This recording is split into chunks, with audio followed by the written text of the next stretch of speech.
So I forgot to hit the record button. So take two, here we are. Lately, I've been getting the question a lot of how do I do my eBay shipping pricing? Also, how do I do my pricing in general? And today we're going to talk about that. So I use a program called SortSwift. If you don't use SortSwift, that's fine. This will still apply to you. But I'm going to do the full rundown of how to set it up on your SortSwift, what to do, etc. Hopefully this video can help you understand kind of what you're aiming for. If you don't know who I am, I'm Jeremy with Forge and Foil. I started a TCG business back in February selling my own magic collection. I decided I was done with a hobby, wanted to start a business with it. I'm now over $50,000 in sales and rapidly increasing. With that, I've also started a Discord community where I'm trying to build this community for collectors, sellers, etc. to be able to talk about the hobby. So if this sounds interesting to you, consider joining. Also, if you do watch my content and you haven't subscribed yet, maybe also consider subscribing. Now, without further ado, let's go and hop into the SortSwift. So let's talk about price charting and going to auto price. So before I go into any of this, let's talk about shipping. Okay. So with Maniple, they integrate the shipping into everything. You don't have to worry about the shipping. Just do your market price or high price, low price, whatever you choose to do with your cards. Don't even worry about shipping. It's literally irrelevant. Now, let's talk about eBay. So with eBay, you are a fool if you have shipping prices on there. Integrate shipping into the price. Now, the reason why I say this is it makes people's brain happy when they see zero cost in shipping. Now, yes, you're implementing it into the price, but they don't know that. What makes their brain happy is they got something free shipping. It could not even be a deal, but because they got free shipping, it feels like a deal to them. So if you are putting shipping costs on your eBay, destroy that. Stop doing it. Implement it in your prices. It's bad. You are literally ruining your chances of a sale. Let's go and hop into the SortSwift side of things. And this is going to continue on this whole eBay trend. So internal, I have this. This is basically irrelevant overall unless you don't do these other things. But I have internal. Everything is always set to a minimum of a 30-cent floor price. And I do have that set just in case I ever make any mistake anywhere else. I shouldn't, but on the off chance, it's there. eBay. Let's hop to here because this is where everything's important. This is my current eBay. I'm going to show you a before and after. I'm going to take a cut in the video and I'm going to show you the after I go through this initially because I feel like some things can be changed and it's going to be a month-long test and I'll do a month review after the change. But with that speaking, any card that is 0 to 99 cents, I run a force price and I force to price $1.99. And the reason for this is it's going to cost me roughly 93 cents in shipping. And then on top of that, eBay is going to take a fee out. All said and done, you're looking at probably $1.30, $1.40 to fee. So I'm now walking away on a card that I spent 1 cent for and making 40 to 50 cents, which is where the eBay premium comes in, which is all why this is very important. Now going to $1 to $1.49. Again, I run a force to price. And with that, I run it to $2.49.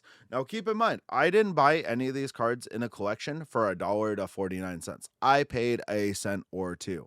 And the reason why I bumped this up is because it is a little more expensive card. And since you're on eBay, you can run the eBay premium. And it's just the nature of what it is. So now I spent 1 to 2 cents for this card. And now I'm making 70 to 90 cents for this card.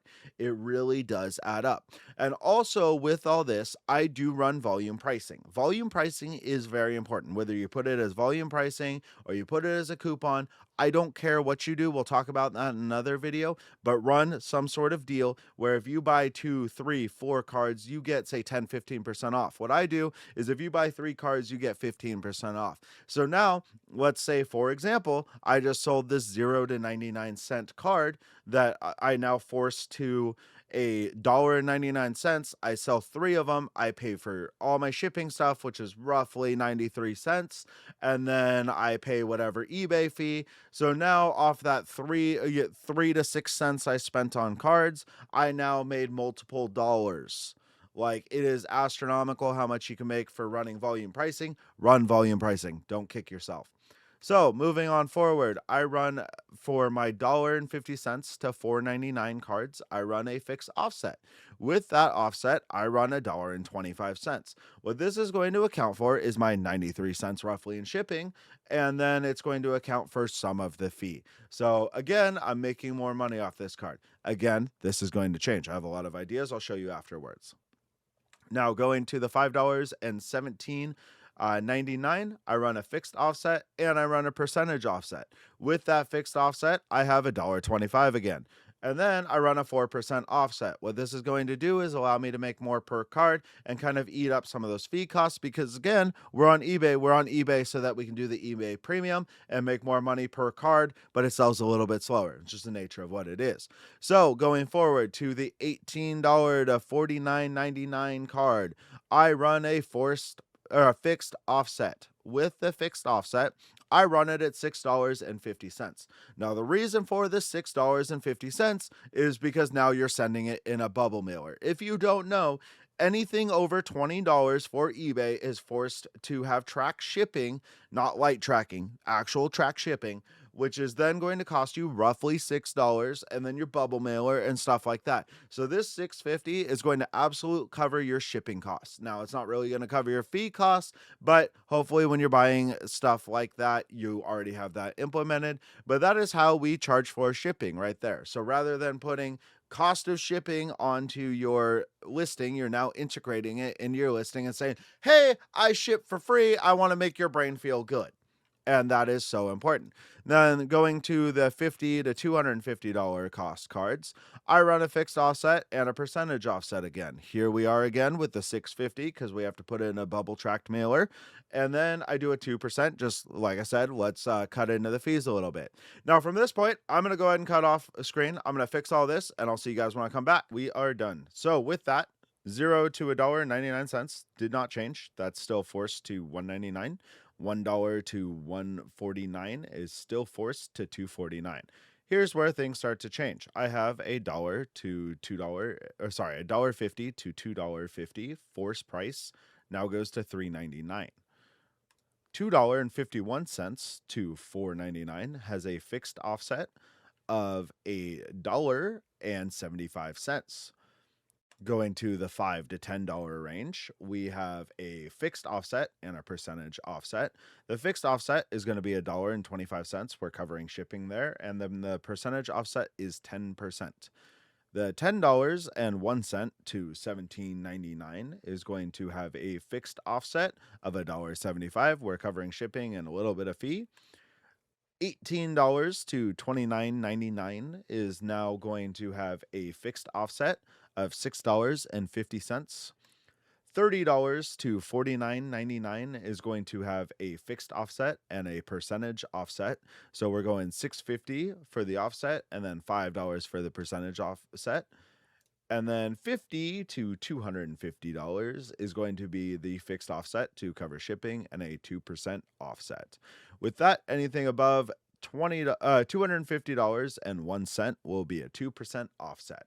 And the whole reason behind this whole build, and keep in mind, this is a test. This isn't me saying, here's what you need to do. I showed you what I was doing and what I was successful with.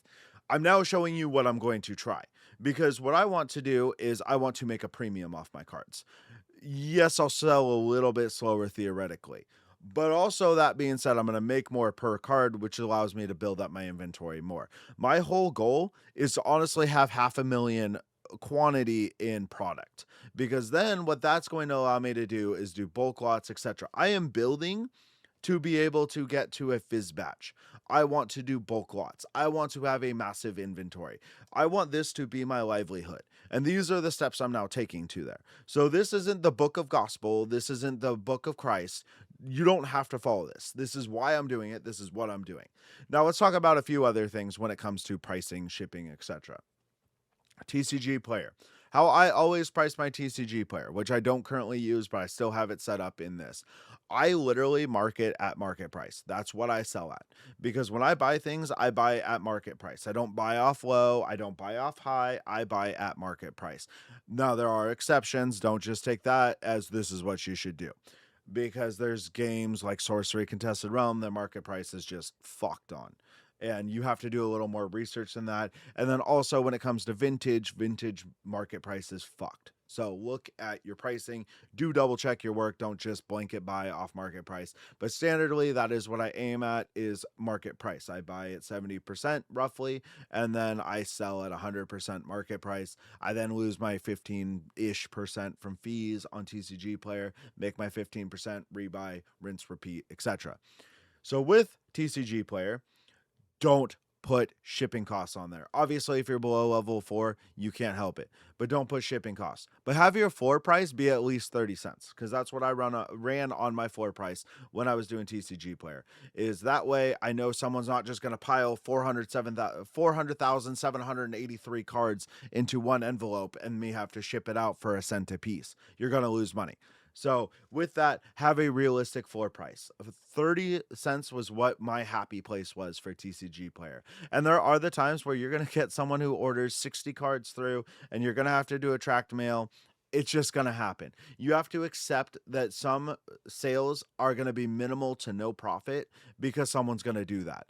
But with that, all the other sales that you do, you're making so much profit on that it balances it out. So you have to keep that mindset in play, is the fact that sometimes you're just going to eat a shipping cost on a order like that when it comes to TCG player.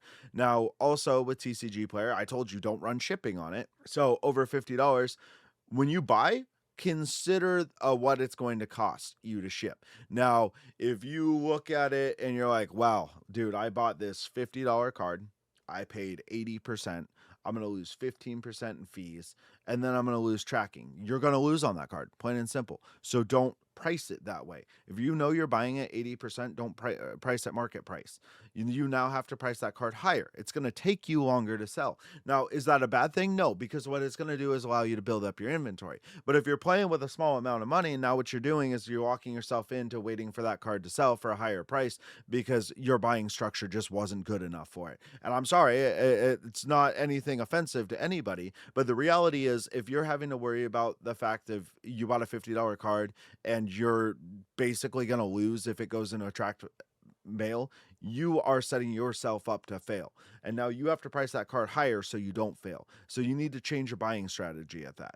It's just something to think about. So with that, I hope this all helps. If you've made it this far in the video, consider liking and subscribing. It helps me greatly, also helps with the YouTube algorithm. If you do have any questions when it comes to pricing, SortSwift, etc., pop in my Discord, talk to me. I'm more than happy to help. I want to build a community to where we all work together and we all thrive together. I don't want anyone left behind. The reason why I do these videos is to help you. It's all shit that I had to learn on my own, or I had to struggle through looking through a million different YouTube videos because none of them were fully helpful and I had to piece them together. So when I do videos, I try to do it so you don't have to piece it all together.